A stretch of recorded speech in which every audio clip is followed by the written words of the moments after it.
appreciate Amy's apology. I am ready to move on from all this petty drama so that there's not another Ciphers of the Eight situation. And my hope is that since the women can come together, Scrap and Chaotic can do the same. Now that you're lame once again, so I might have to smack that ass. You know, you're done. Don't call me. I'm like T.I. What he saying, AT? I don't want to kick it with you. I don't want to skate with you. I don't want to do nothing.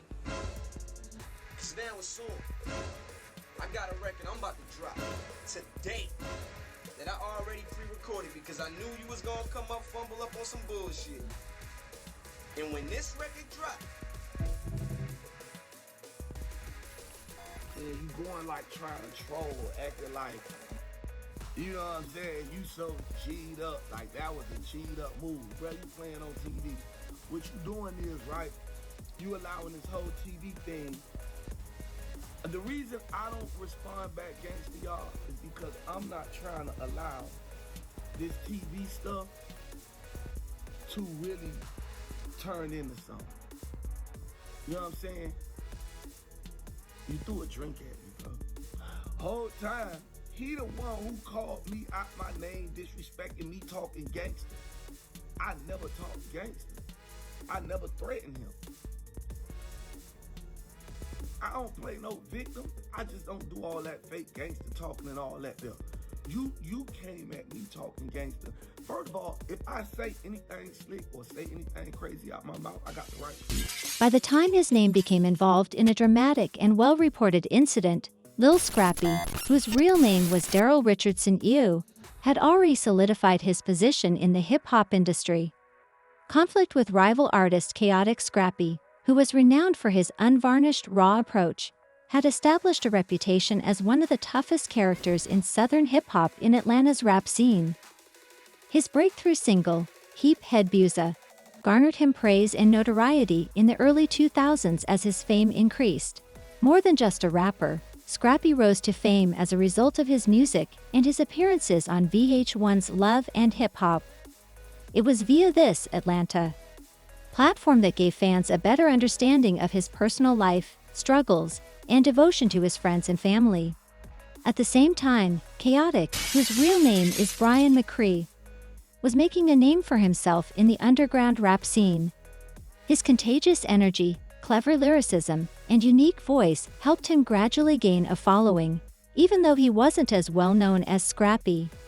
His rise seemed inevitable because of his unwavering work ethic and connections to the hip-hop community, which attracted the attention of some influential people in the industry, including Lil Scrappy. Initially founded on mutual respect and cooperation since they had similar goals and social circles, the two rappers were frequently spotted working together both on and off stage. However, their trust would soon be put to the test in a way neither could have predicted. The tipping point was reached when a private tape of a conversation between the two artists was made public. The tape's content was nothing short of scandalous, including private conversations about their business dealings, personal remarks, frustrations with other artists in the industry, and some disparaging remarks about the people closest to them, but this was different from the entertainment industry, where such leaks had grown somewhat frequent. This tape was private and revealed a side of the two men that Lil Scrappy probably never wanted to see. Within hours of the leak, social media was ablaze with rumors, fans, critics, and gossip blogs eager to analyze every word of the conversation. The tape's intimate nature made it obvious that Scrappy was vulnerable, and the revelation of his innermost thoughts, particularly those involving conflicts with those close to him, harmed his meticulously cultivated public image. In a series of public statements, Scrappy, whose persona had always been that of the tough, street-smart rapper, expressed his frustration over the leak, saying that his privacy had been violated and his trust had been betrayed. Although he didn't immediately blame Chaos for the leak, it didn't take long for the hip-hop community to point fingers at him because many assumed that he was the one who released the tape. To make matters worse, the conversation included not only Scrappy's personal affairs, but also some derogatory remarks about other members of the industry, making it even more damaging. Scrappy swiftly took legal action, stating that he would not tolerate this betrayal. The rapper's legal team promptly proceeded to evaluate the harm caused by the leak, including possible harm to his brand, emotional distress, and the possibility of financial loss as a result of the fallout.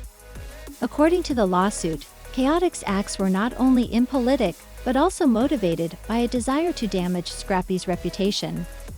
Scrappy accused Khaotic of leaking the tape with the intention of ruining his career. Scrappy was frantic but swift. In an effort to deny any involvement, his legal team vehemently retorted that there was no evidence that Khaotic was behind the leak.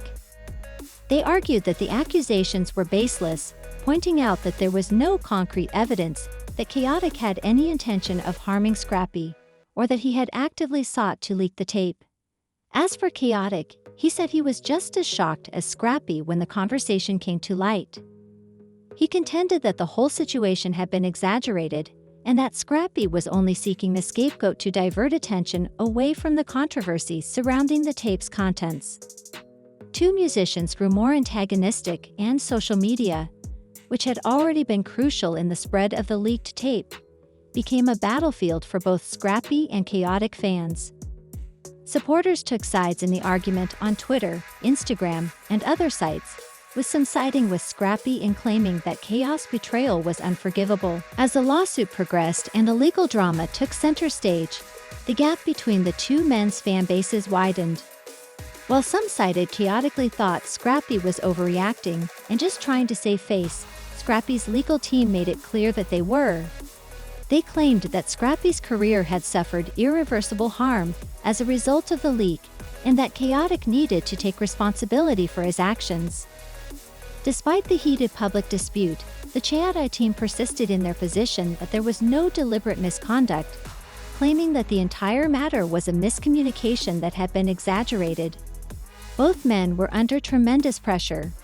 While Khaotic faced the possibility of legal repercussions from the music industry, which had been closely monitoring the situation, Scrappy had to deal with the personal and professional fallout from the leak.